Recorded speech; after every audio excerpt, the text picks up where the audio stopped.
The Sapscourge, or Koha spends the early morning hours in the shrine forest, tending to the irritating resin that covers its body. It continuously licks at its own paws, trying to mitigate the sticky substance that's running down from its back. Produced by its woody flesh, perhaps an ancestor of this monster acquired this adaptation to assist its immune system. Resin is a thick orange fluid produced by specialized cells in woody plants to heal over wounds like broken branches.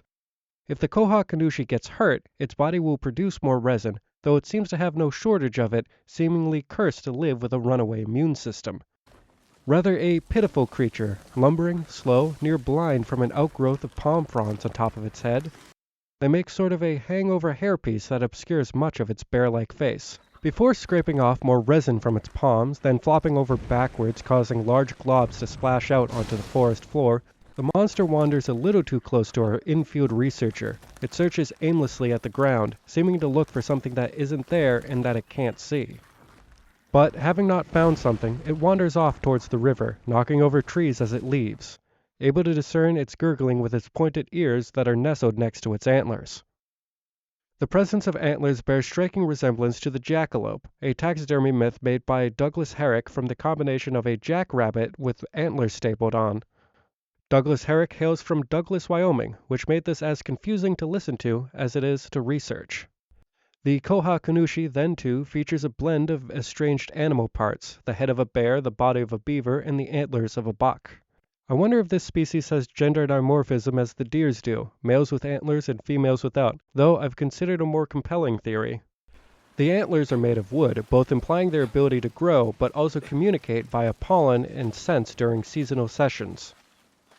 The males giving off pollen and the females receiving, the process helping them to find mates without having to rely entirely on sight. Then too, the Sapscourge seems ill-prepared for its own biology, but that's something we can touch on in a later section. They have dexterous hands and feet, with clearly defined digits and opposable thumbs on both.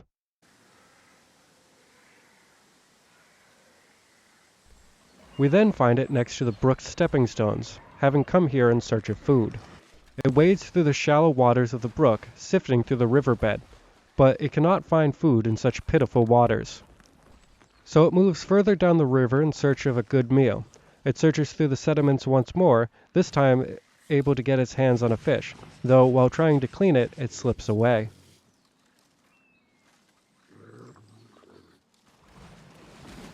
It returns back up the river to check a deeper pool, finally able to dig up something to eat.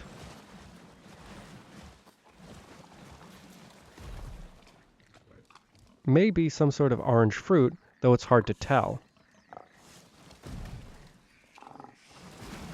It lumbers off back home, content with having found some food for today, taking rest in the northern amber grotto.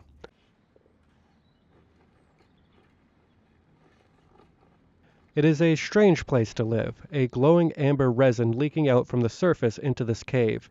Perhaps the sap comes from the nearby giant cherry blossom tree. We leave this odd specimen to its devices, to live out its days content to fish in the river and to endlessly clean sap from its body. And now it's time to engage it in combat. The first set of moves are where it uses its body, the forward lunge, the forward roll,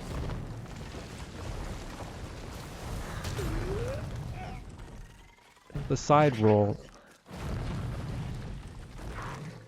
and the spin. All loosely demonstrating that it feels slow and cumbersome when it's trying to attack you. It does speed up, using its palms to slam on the ground, and its tail to slam on the ground. One of its more unique moves is the clap, which if you get caught in it, stuns you for a moment, and it usually follows up with the belly slam.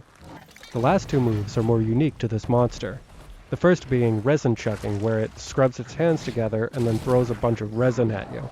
And occasionally, the pollen will get in its own way, causing it to sneeze, which will cover the hunter in pollen, making them a little less mobile. Find one last move that I'm going to count more as a bonus, where it might stop and sniff the air because it can't really see you, so it relies more on its nose to track you down.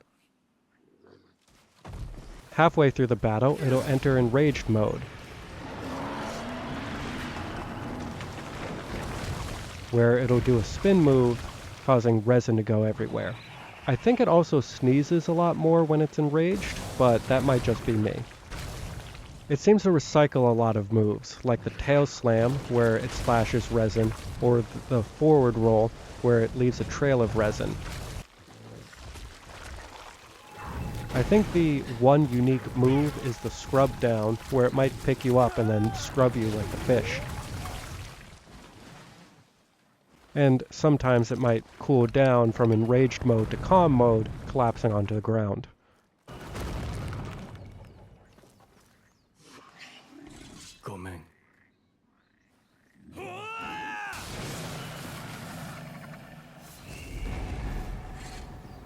I like this monster and all of the little personality quirks they have. How it will go fishing in the river, its big lumbering attitude, and how the hair over the eyes isn't only an aesthetic choice, but it actually affects its ability to see. Fighting a Sapscourge is fine work and serves its purpose of being an early monster in the adventure. It's super committed to its theme and it's slightly ridiculous. Everything that it does and touches is covered in sap and resin. So I think I'm going to give it an A tier design and an A tier fight for now. Okay, bye!